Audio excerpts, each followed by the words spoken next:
मेरे प्यारे सभी साथियों के लिए नमस्कार, गुड मॉर्निंग, सुप्रभातम, राधे राधे, जय भीम। फिर मैं आज आपके लिए एक बहुत ही प्यारी सी और बहुत ही छोटी सी कहानी लेके आया हूँ। सभी भाई मेरी कहानी को ध्यान से सुनिए। यदि आपको मेरी कहानी पसंद आए तो प्लीज़ लाइक, कमेंट और शेयर ज़रूर करें। उज्जैन शहर में एक प्रतापी यशस्वी राजा रहता था। वो बहुत ज़्यादा दानी था और प्रजा उसके साथ बहुत खुश रहती थी। उसके राज्य में प्रजा को किसी तरह का कोई संकट नहीं था और वो बहुत मज़े से अपनी ज़िंदगी काट रहे थे। लेकिन सबसे बड़ी दिक्कत यह थी कि उस राजा को कोई भी संतान नहीं थी। तो राजा को बस एक ही चिंता रहती थी कि मेरे मरने के बाद इस राज्य का उत्तराधिकारी कौन होगा। उसने बहुत सारे जप तप किए, उसने बहुत सारे उपाय किए, लेकिन फिर भी उसको कोई संतान की प्राप्ति नहीं हो पा रही थी और राजा बहुत दुखी होने लगा मन ही मन में।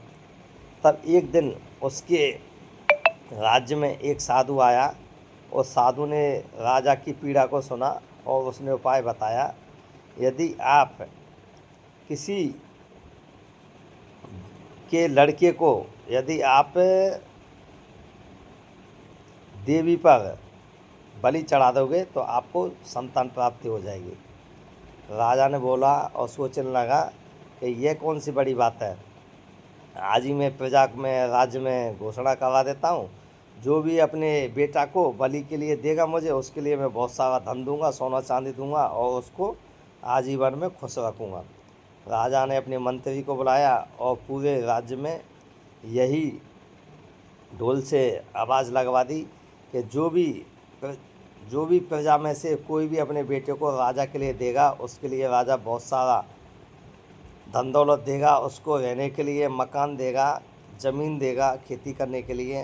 तो उसी गांव में एक पंडित रहता था। उसके 5-6 बच्चे थे। उसका छोटा बच्चा था, वो भगवान का भक्त था और वो कुछ काम धंधा नहीं करता था, दिन रात भगवान की भक्ति करता रहता था। तो पंडित जी ने सोचा कि यार ऐसा करता हूँ, मैं वैसे भी बहुत गरीब हूँ, खाने के लिए भी मेरे पास से बच्चों का पेट भरने के लिए भी कुछ नहीं है, और ये सबसे छोटा बच्चा है, वैसे भी निठल्ला है, कुछ नहीं करता है, दिन रात भजन करता रहता है। ऐसा करता हूँ, मैं इसी को राजा के लिए बलि के लिए दे देता हूँ और उससे जो पैसा मिलेगा कम से कम और बच्चों का तो भला हो जाएगा, अच्छी तरह से ज़िंदगी जिएंगे।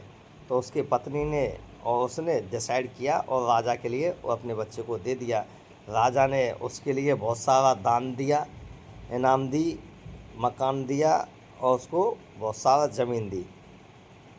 तो पंडित बहुत खुश होने लगा।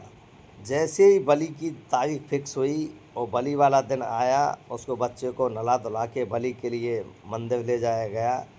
मंदिर ले जाने लगा। जब बलि का टाइम हो गया तब राजा ने उस बच्चे से पूछा कि बेटा आपको कुछ खाना पीना है। उसने बोला कि नहीं, मुझे कुछ खाना पीना नहीं है।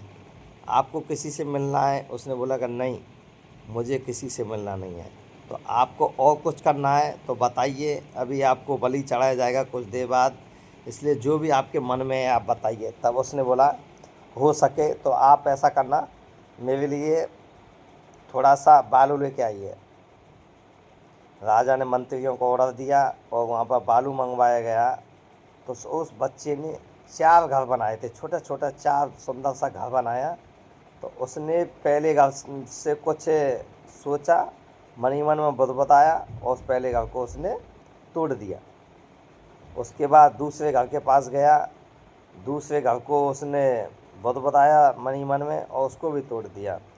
तब वो तीसरे घर के पास गया, तीसरे घर के पास जाके उसने मन ही मन में कुछ बोला और कुछ जवाब नहीं आया, उसको भी तोड़ दिया। चौथे घर के पास गया, चौथे घर के पास उसने प्रणाम किया, हाथ जोड़ के विनती की और वहाँ उसी घर को उसने साबित छोड़ा और बोला कि अब मैं बलि के लिए तैयार हूँ, आप मेरी बलि चढ़ा सकते हो।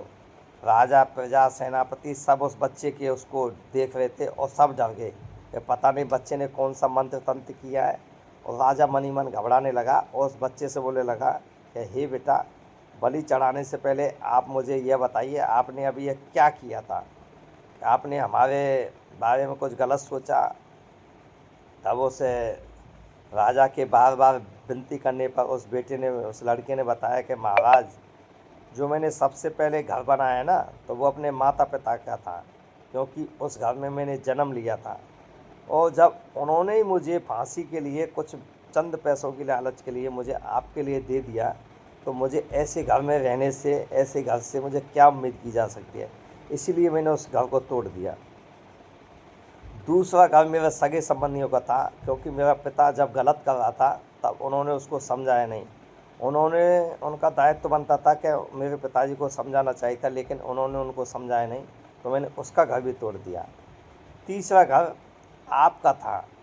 राजा का उत्तरदायी बनता है कि राज्य में जो भी कोई गलत कर रहा है उसकी रक्षा करे।